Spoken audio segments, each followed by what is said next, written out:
आपका बहुत बहुत स्वागत है। आपने इतनी सारगर्भित बात हमारे सामने रखी है कि गागर में सागर आज समाया है, इसमें कोई दो राय नहीं है। और जैसा आपने निवेदन किया कि वास्तविकता ये है कि ज्योतिष ऊर्जाओं का संसार है, यही दुविधा मेरे सामने भी आई थी जब इस ज्योतिष विधा को सीखा समझा। तो लगा कि ज्योतिष विधा इतनी महान विधा है, तो हम कैसे दुनिया को उसकी समस्या का समाधान दे सकते हैं, कैसे दे सकते हैं। सूत्र वो होना चाहिए जो अगर 1,00,000 लोगों पर अप्लाई करे तो 1,00,000 लोगों पर परिणाम वही आना चाहिए। सूत्र तो वही होता है, 2+2 4 होता है। दुनिया में दुनिया के किसी भी कोने में किसी भी भाषा के अंदर कैसे भी कैलकुलेट कर लो, 2+2 4 ही होता है। तो ज्योतिष का भी सूत्र वो होना चाहिए जो एज इट इज एप्लीकेबल होना चाहिए, हर कुंडली में एप्लीकेबल होना चाहिए। तो बात आती है अब किसके पास जाएं, कहां मिलेगा ऐसा सूत्र, कौन बताएगा। तो मन में एक विचार आया, अगर 500 साल पहले तुलसीदास जी को रामायण बताई जा सकती है, घटित हो सकती है उनके भीतर में, मोहम्मद साहब को कुरान नाजिर हो सकती है, कबीरदास जी की वाणी के अंदर वो रस आ सकता है, वो गहराई आ सकती है, तो इसका मतलब है कुछ मैकेनिज्म ऐसा जरूर काम करता है इस धरती पर जो हमसे छिपा हुआ है। तो वहां पर हाथ जोड़कर ईश्वर से प्रार्थना की, हे ईश्वर आप ही बताएं कि मैं क्या करूं। मेरा उद्देश्य पवित्र है, मुझे इस दुनिया के लोगों को उनकी समस्या का समाधान देना है। ज्योतिष विद्या में वो ताकत है, लेकिन आखिर मिले तो कैसे मिले, मैं करूं तो क्या करूं। ध्यान की प्रक्रिया मैं बचपन से फॉलो करता आ रहा हूं। ध्यान में बैठा तो अंतर में एक आवाज आती है कि ज्योतिष विद्या को देने वाले भगवान गणपति हैं, उनकी शरणागति जब तक नहीं होंगे आपको ज्योतिष का ज्ञान नहीं मिल सकता। अब भगवान गणपति से प्रार्थना की, आप दें। तो भगवान गणपति ने वो सूत्र दिए जिस सूत्र को आप किसी किताब में ढूंढेंगे तो नहीं मिलेंगे। जिस 369 के रहस्य को निकोला टेस्ला ढूंढता रहा लेकिन उसका रहस्य नहीं जान पाया, वो 369 का सूत्र उन्होंने ऐसे उतार दिया भीतर में जैसे कहते हैं ना डाउनलोड होती है कोई चीज। ये प्रैक्टिकल बता रहा हूं, मैं प्रैक्टिकल बता रहा हूं। वहां एक परेशानी आई, एक समस्या आई सामने कि ज्योतिष श्रापित है, ये ज्योतिष श्रापित है, और जब तक ये ज्योतिष श्राप मुक्त नहीं होगी तब तक ये हमारे काम नहीं आएगी। तो इस ज्योतिष को श्राप मुक्त कैसे कराया जाए, वहां एक विधान बताया गया। हिंदुस्तान से 55 लोगों को बुला करके, जिनकी कुंडलियों में वो योग थे, ऐसे ढूंढे 55 लोगों को जयपुर में बुलाया, उनको ठहराया और उनके साथ में जैसा आदेश हुआ था वैसी वैसी प्रक्रिया को अपनाया गया और ज्योतिष को श्राप मुक्त कराया गया। और उसके बाद में फिर जो ज्योतिष के सूत्र हमारे सामने रखे गए, वो रहस्य है जिन रहस्यों को जानना आज भी असंभव है। मैं अगर आपसे कहूं एक सर्किल में 360 डिग्री ही क्यों होते हैं, कुंडली में 12 घर क्यों होते हैं, समय की कैलकुलेशन 60 में क्यों होती है, क्या इसका उत्तर है हमारे पास?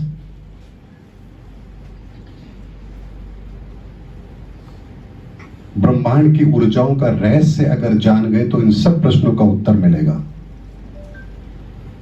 3 की ऊर्जा के बिना कोई भी चीज संभव नहीं है, इसलिए ब्रह्मा विष्णु महेश सिद्धांत संहिता हो रहा, यहां भी तीन है, इंगला पिंगला सुषमेना, बचपन जवानी बुढ़ापा। जहां किसी अवस्था को आप फॉर्मेट में लेंगे वहां तीन जरूर आएगा। और इसीलिए तीन की ऊर्जा किसी चीज के निर्माण में सहायक है जिसका अस्तित्व है। तो एक सर्किल एक अस्तित्व लेगा, आकार लेगा, तो सबसे पहले तीनों की ऊर्जा यानी तीन ऊर्जा उसमें समाहित है। तो यहां पहले आएगा तीन, फिर उसके बाद ये ऊर्जा विस्तार ले रही है, इसका एक्सपेंशन है। एक्सपेंशन जहां होगा वहां आएगी 6 की ऊर्जा यानी 6। और पूर्णता किस में है? 9 में है। लेकिन अगर कोई पूर्णता है उसके अंदर विस्तार भी है, लेकिन एक सीमा के बाद उसकी पूर्णता भी है, तो वहां 9 नहीं आएगा, वहां आएगा 0। जैसे मैंने कहा ना 1 से 9 तक के बाद में 0 आता है, क्योंकि पूर्णता भी है और आगे विस्तार भी है। तो 3 की ऊर्जा 6 का विस्तार और 9 की पूर्णता 0 के साथ, इसलिए एक सर्कल के अंदर 360 डिग्री होते हैं।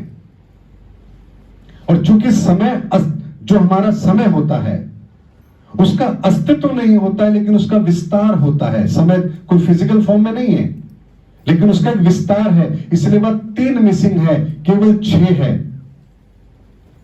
और 6 के साथ पूर्णता है, समय पूर्ण है, पूर्णता है, पूरे आयामों की व्याख्या कर सकता है, विस्तार बता सकता है। लेकिन समय को भी बांधा जाता है, सीमाओं में रखा जा सकता है। जैसे हम कहते हैं 1 वर्ष यानी इतना समय, तो बांध रहे हैं आप उसको, सीमाओं में बांध रहे हैं। तो वहां 9 नहीं होगा, 0 होगा, इसलिए 69 ना होकर वो 60 है। तो 60 की फॉर्मेशन जो हमारी समय में होती है उसके पीछे इन्हीं ऊर्जाओं का संसार है। अब एक प्रश्न का उत्तर मैं यहां और देना चाहूंगा। प्रश्न बड़ा अलग है लेकिन उत्तर बड़ा सनातनी है। कुंती ने सूर्य का आवाहन किया, कर्ण पैदा हुआ। ऐसे उदाहरण है हमारे सामने। कैसे, क्या संभव है? कैसे आह्वान किया? संतान की उत्पत्ति के अंदर तो जो प्रक्रिया है वो तो हम जानते हैं, तो क्या इसकी अलग भी कोई प्रक्रिया होती है? वो होती है तो वो क्या है, कैसे होती है? जंगलों के अंदर, गुफाओं के अंदर, कंदराओं के अंदर हमें शिवलिंग मिलते हैं। वैदिक समय के जितने भी पुराने खंडर में आप मंदिर देखोगे वहां शिवलिंग है। वीराने में क्यों है? वहां ना पार्वती है ना गणेश है, कोई नहीं है, केवल शिवलिंग है और बाहर नंदी बैठे हैं। कमरा देखोगे तो इतना सा है कि 2 लोग भी मुश्किल से बैठ सके, 10 बाय 10 से ज्यादा बड़ा कमरा नहीं होता। वीराने में है। एक साथ कई शिवलिंग मिलेंगे आपको, 10-10, 20-20, 50-50, 100-100 शिवलिंग मिलेंगे। आखिर क्यों? भाई शिव जी की पूजा करनी, एक से कर लो। हम भी तो करते हैं मोहल्ले के अंदर, पूरा मोहल्ला एक ही जगह जाता है मंदिर में शिव पूजा करने के लिए। वहां एक साथ एक ही जगह पर 10 शिवलिंग क्यों? तो जानते हैं इस सृष्टि की उत्पत्ति जिससे हुई है वो है शिव तत्व। उस शिव तत्व का जब आवाहन किया जाता है तो 2 व्यक्ति अनिवार्य होते हैं, एक महिला एक पुरुष। लेकिन यहां महिला और पुरुष का चयन ऊर्जाओं के लेवल पर होता है, फिजिकल रिलेशन के आधार पर नहीं होता है। यहां उम्र कोई मायने नहीं रखती है, संबंध मायने नहीं रखता है, यहां मायने रखती है तो ऊर्जा मायने रखती है। और इसीलिए रावण इस रहस्य को जानता था और उसे वही शिव तत्व प्राप्त करना था। इसीलिए उसे इस धरती पर कोई ऐसी स्त्री चाहिए थी जिसके अंदर वो ताकत हो, जिसके साथ वो शिव तत्व को सक्रिय कर सके, और इसलिए उसने माता सीता का हरण किया था। कुंती को भी जब एक ज्ञान मिला तो उसने कहा मैं प्रैक्टिकल करके देखूं। अक्सर होता है ना, कोई चीज नहीं मिल जाती और देखते पता नहीं काम करेगी नहीं करेगी, करके देखो। तो उसने आह्वान किया, सूर्य का आह्वान किया, सूर्य प्रकट हो गए। सूर्य के साथ बैठ करके उन्होंने शिव तत्व को सक्रिय किया। शिव तत्व को जब सक्रिय करते हैं तो वहां पर फिर वो शिव तत्व जब वहां सक्रिय होता है तो आपको जो धात मिलती है उस धात को कहते हैं कौस्तुभ। कौस्तुभ होता है उस पर ब्रह्म का धात। उसको जो ग्रहण करेगा उसके वही ऊर्जावान संतति उत्पन्न होगी। इस प्रक्रिया को हम वैदिक समय पर जानते थे। वेद व्यास जी ने 3 संतानें पैदा करी इसी प्रक्रिया के द्वारा। जब हस्तिनापुर के अंदर संतान नहीं हो रही थी तो क्या किया था, गए थे, एक धृतराष्ट्र पैदा हुआ, विदुर हुआ और पांडु हुआ। यहां की कहानी क्या कहती है कि धृतराष्ट्र की माता जब वहां गई तो उसने डर के मारे आंख बंद कर ली। अब आप सोचिए जरा, यहां एक लॉजिक लगाइए। अगर फिजिकल रिलेशन से संतान हो रही है तो यहां तो सुख होता है, डर तो होता नहीं है, तो यहां आंख बंद क्यों हो रही है? क्योंकि उस प्रक्रिया के अंदर, इस सनातन प्रक्रिया के अंदर जब वो 2 व्यक्ति बैठते हैं, जिन ऊर्जाओं का आवाहन करते हैं, उन ऊर्जाओं को सहन करने की ताकत हर किसी में नहीं होती है। इसलिए डर के मारे उसने आंख बंद कर ली, भयभीत हो गई, घबरा गई। तो संतान कैसे हुई? अंधी पैदा हुई। दूसरी डर गई तो कमजोर संतान पांडु जैसे हुई। लेकिन विदुर की माता ने, उसने उस प्रक्रिया को पूर्ण किया तो यहां विदुर जैसी संतान हुई। जानते हैं प्रक्रिया बहुत समय तक इस चीज को फॉलो किया गया, और जब भी कोई इस संसार के अंदर एक नई प्रगति की बात होती है तब यहां पर इस प्रक्रिया को दोहराया जाता है। और जानते हैं वर्तमान में इस प्रक्रिया को क्या कहते हैं? इस प्रक्रिया को कहते हैं गोत्र स्थापना। एक छोटा सा प्रश्न रखता हूं। अग्रसेन जी की 18 संतान, एक गर्ग है, कश्यप, एक बंसल है, कंसल है, जो भी है। गर्ग की शादी बंसल से हो सकती है, बंसल की उससे हो सकती है, गर्ग की गर्ग से नहीं होगी।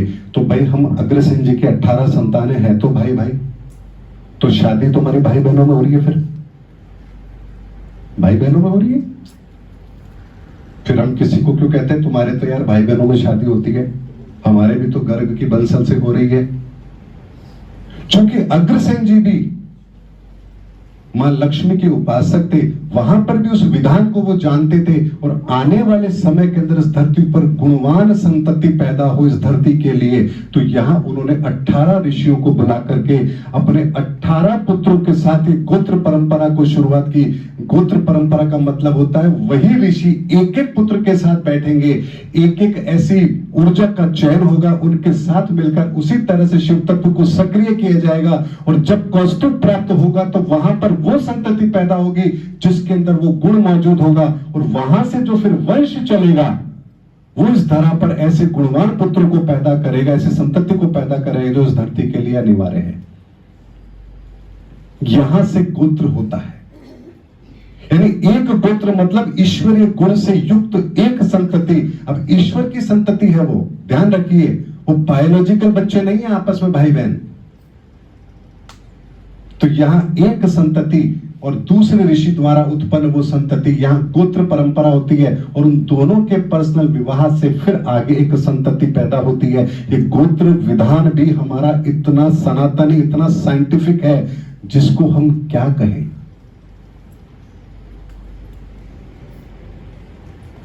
इस चीज की गहराई को हमें समझना पड़ेगा। दशरथ जी के राम कैसे पैदा हुए? पुत्र कामेष्टि यज्ञ हुआ है ना।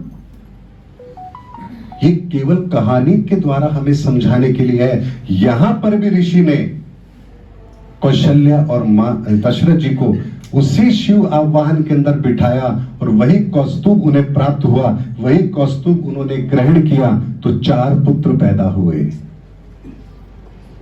ये वो विधान है जिस विधान के बारे में शायद आप लोगों ने सुना भी नहीं होगा। ये रहस्य गणपति के द्वारा बताया हुआ है, किसी इंसान के द्वारा बताया हुआ नहीं है जिस पर विश्वास कर लिया जाए कि यार पता नहीं किस लिए बता रहे होंगे। ये भगवान गणपति के द्वारा बताया हुआ है। और जो रहस्य भगवान गणपति बताए, जिन्होंने इसे डिकोड किया हो, आप बताइए वहां कोई त्रुटि रह सकती है क्या? आज भी ईश्वरीय शक्ति का आवाहन होता है। ईश्वरीय शक्तियां आपके साथ साथ बिल्कुल आपके साथ आकर के आपका मार्गदर्शन करती है। ये बात सच है, सच है, सच है। पर आपके भीतर वो पात्रता चाहिए, वो पवित्रता चाहिए कि आप वास्तव में मानव कल्याण के लिए कार्य करना चाहते हैं क्या। अब एक छोटी सी बात और कहता हूं प्रैक्टिकल एक्सपीरियंस की। जैसा कहा था कि आजकल लोग बर्थ टाइम निकलवाते, भाई कितने बजे हम डिलीवरी करवाएं, सिजेरियन तो होना है, तो आप बता दीजिए। तो अक्सर हम कुछ विद्वान लोग मना करते हैं, बोले आप हस्तक्षेप कर रहे हैं। लेकिन यकीन मानिए, आप हस्तक्षेप कर भी देंगे तो आप कुछ कर नहीं सकते। डिलीवरी का टाइम आपको 2-4-5 दिन का तो दिया जाएगा, 2-4-5 दिन का दिया जाएगा। फिर ठीक है, 10 तारीख से लेकर 15 तारीख के बीच में कोई सी भी एक डेट निकलवा लो, तो आप क्या तय कर सकते हो बताइए। सूर्य अपनी राशि में होगा, सारे ग्रह अपनी राशि में होंगे, खाली चंद्रमा है 1.25 दिन में अपना घर बदलेगा। तो आप केवल राशि चंद्रमा को तो आगे पीछे करने की ताकत रखते हो, उससे ज्यादा ताकत है ही नहीं। आप गज के संयोग बना दोगे किसी कुंडली के अंदर, वो तो पॉसिबल ही नहीं है। आप लग्न का निर्धारण कर सकते हो और चंद्रमा को एक दिन आगे पीछे, एक घर आगे पीछे कर सकते हो, इससे ज्यादा करने की ताकत हमारे में है ही नहीं। अगर मेष राशि का शनि है तो मेष का ही मिलेगा उसको। गुरु चांडाल योग बन रहा है तो कुंडली में गुरु चांडाल योग आएगा ही आएगा, उसको बदल कैसे दोगे। आप केवल इतना सा कर सकते हो कि single digit formula, single digit है तो 1 से 9 के बीच में कहीं भी रख दो, लेकिन राहु सिंगल ही, उसको डबल नहीं कर सकते। 2 डिजिट की पावर है, उसको 2 डिजिट की पावर ही कर सकते हो आप, उसको 3 डिजिट की पावर नहीं कर सकते। और उसमें भी अगर आपने टाइम निकाल के भी दे दिया तो फिर जरूरी है कि उसी समय पर हो जाए। आज तक अगर मैंने 10 लोगों को टाइम निकाल के दिया तो 10 में से 9 उस टाइम पर डिलीवरियां हुई नहीं है। क्या तो कोई प्रॉब्लम आ जाती है, पहले हॉस्पिटल लेके भागना पड़ता है, या फिर जो टाइम 2 से 2-5 मिनट आगे पीछे कुंडली में योग वही बनेंगे। और फिर हम तो कहते हैं अंगूठे का निशान ये भी तो बताता है आपका लग्न क्या है, लग्नांश क्या है। तो अंगूठे का निशान तो पैदा करते ही बदल नहीं जाएगा, यानी कि उसके बच्चे के पैदा होने का समय तो वो बहुत पहले लिख चुका है। उसके अंगूठे की छाप ये बता रही है कि उसका लग्न क्या होगा, उसका लग्नांश क्या होगा। उसको आप कैसे बदल दोगे, वो तो नहीं बदल सकते, वो बच्चा उसी समय पर आएगा। इसलिए हमारे हाथ में हस्तक्षेप करने के लिए कुछ है ही नहीं। लेकिन कहता है ना कि अगर आप उसको संतुष्ट नहीं करोगे तो कहीं और जाएगा और ठगी करवाएगा। तो उनको कहता है ठीक है भाई, तुमको जो समझ में आ रही है उसके आधार पर यह समय हो सकता है, इस समय पर तुम प्रक्रिया अपना लो तो ठीक है, आज तुम्हारी इच्छा है। प्रकृति जब ये बोलती है, एक बात बोलना चाहूंगा मैं इसमें एक जी, कि आज हम टेस्टिंग बेबी का ट्यूब करते हैं, टेस्ट कर लेते हैं कि अभी हमारी प्रेगनेंसी होगी या नहीं होगी। इसका बहुत अच्छा बात मैं बताऊं, आपकी बात बताता हूं। देखिए कौरवों के कितने संतान थी, कौरव कितने भाई थे, 100 भाई थे। क्या था वो, टेस्ट ट्यूब बेबी थे। वो सब टेस्ट ट्यूब बेबी थे, कौरव जो 100 भाई थे। तो ऐसा नहीं है कि ये प्रक्रिया हम आज अपना रहे, ये खुराफाती दिमाग हर समय मौजूद रहा है। अरे सब वो ये देख लेते थे कि हमारे जवारे जैसे उगते हैं मिट्टी के ऊपर, तो अनाज पे अगर उगता था तो लड़की होगी, और जो पे अगर टॉयलेट करती है लड़कियां या स्त्रियां तो पुरुष पैदा होगा। उस समय भी ये विज्ञान था। तो ये आप जो कह रहे हैं ना बिल्कुल ठीक बात है। जैसे आपको मैं बात बताऊं, आपका ब्लड सैंपल है, आपके ब्लड सैंपल से सारे टेस्ट हो सकते हैं। आपका किडनी का हो सकता है, आपका लीवर हो सकता है, आपको जॉन्डिस है या नहीं है वो हो सकता है, सारे टेस्ट हो जाएंगे। खून तो एक ही है, 5 ml है, उस 5 ml से आपके सारे शरीर के रोग पता लग जाएंगे। लेकिन आप एक सैंपल से क्या सारे रोग पता कर लोगे? नहीं। आपको जो रोग पता करना है, आपको पता होना चाहिए कि ये इस रोग को पहचानने के लिए जिस चीज की जरूरत है उसको आप ब्लड के साथ जब रिएक्शन कराएंगे और जो आपको पैटर्न मिलेगा उससे आप आइडेंटिफाई करेंगे पॉजिटिव है नेगेटिव है।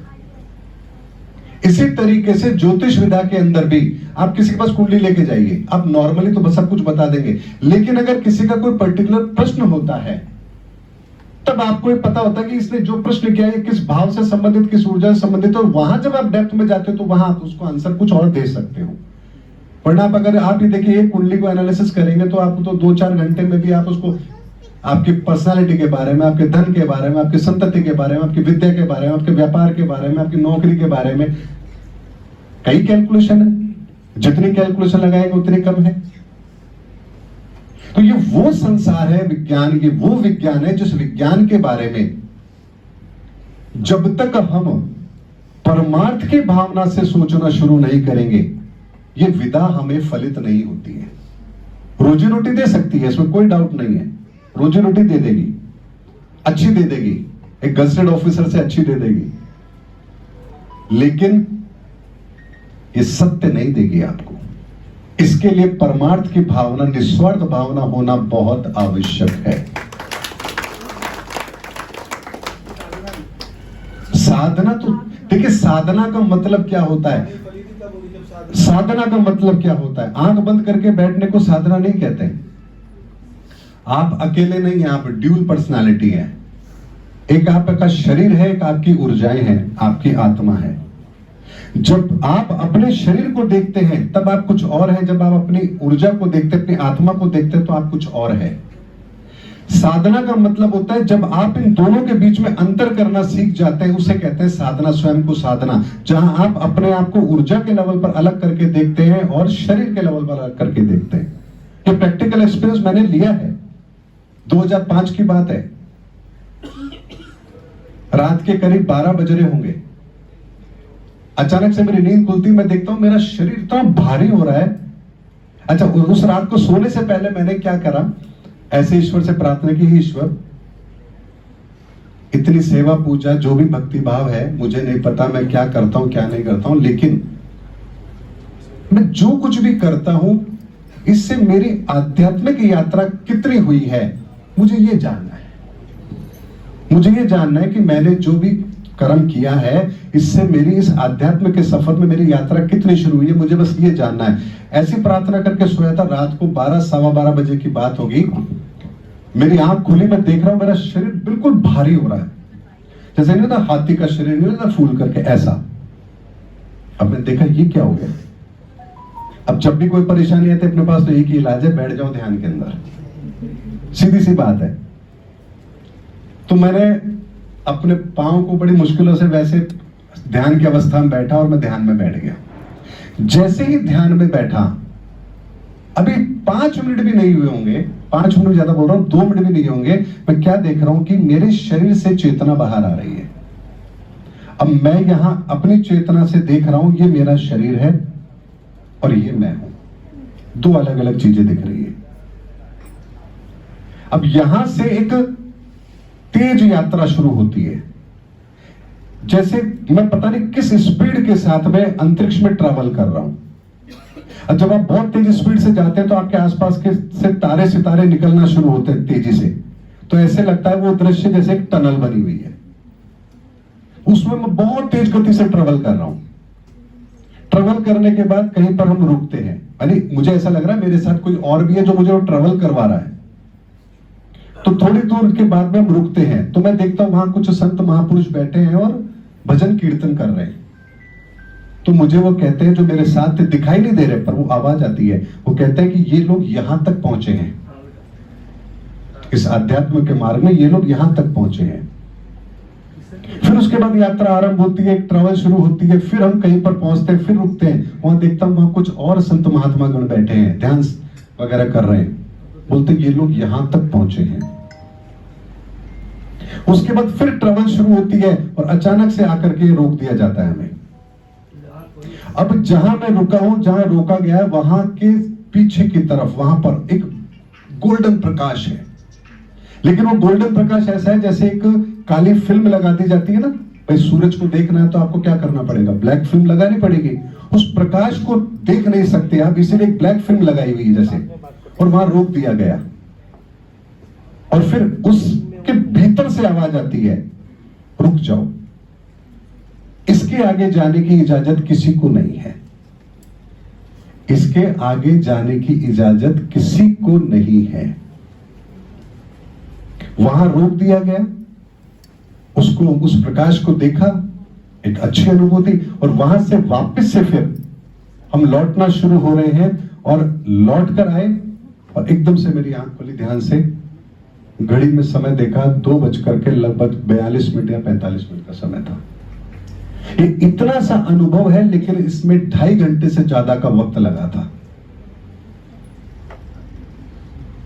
तो जो ध्यान साधना की आप बात करें, साधना का मतलब ही होता है जहां आप अपने शरीर को अलग कर दें और अपनी चेतना को अलग कर दें। चेतना के स्तर पर हम वही है जो ब्रह्म है, और शरीर के लेवल पर हम एक साधारण इंसान है जिसे एक दिन यहीं पर छोड़ना भी है और इसको जल जाना है। इस यात्रा ने यही समाप्त हो जाना है। इसलिए सनातन के अंदर बहुत गहराई है, बहुत गहराई है। जितनी गहराई से हम उतरेंगे उतने ही सागर में इस मोती हमें मिलेंगे। समुद्र मंथन शायद इसी को कहते होंगे, मुझे तो नहीं पता समुद्र मंथन क्या होता है, लेकिन शायद समुद्र मंथन यही होता है। आपका जो वक्तव्य था हमारे डॉक्टर विनोद शर्मा जी का, गागर में सागर भरने का प्रयास किया है। निस्संदेह ये ज्ञान की गंगा है और इस ज्ञान की गंगा पर हमें भरोसा होना चाहिए। ईश्वर पर भरोसा होगा, ज्ञान की गंगा पर भरोसा है, तो फिर इसमें जो कुछ अच्छाइयां सच्चाइयां हैं वो ईश्वर सब हमारे सामने ला देगा, यकीन मानिए, ये हकीकत है। आपको कहीं बाहर जाने की जरूरत नहीं है। अगर तुलसीदास जी को अंतर में रामायण उतर सकती है तो हमें भी उतर सकती है। या तो वो झूठ है, अगर वो सच है तो आपके साथ भी सच हो सकता है।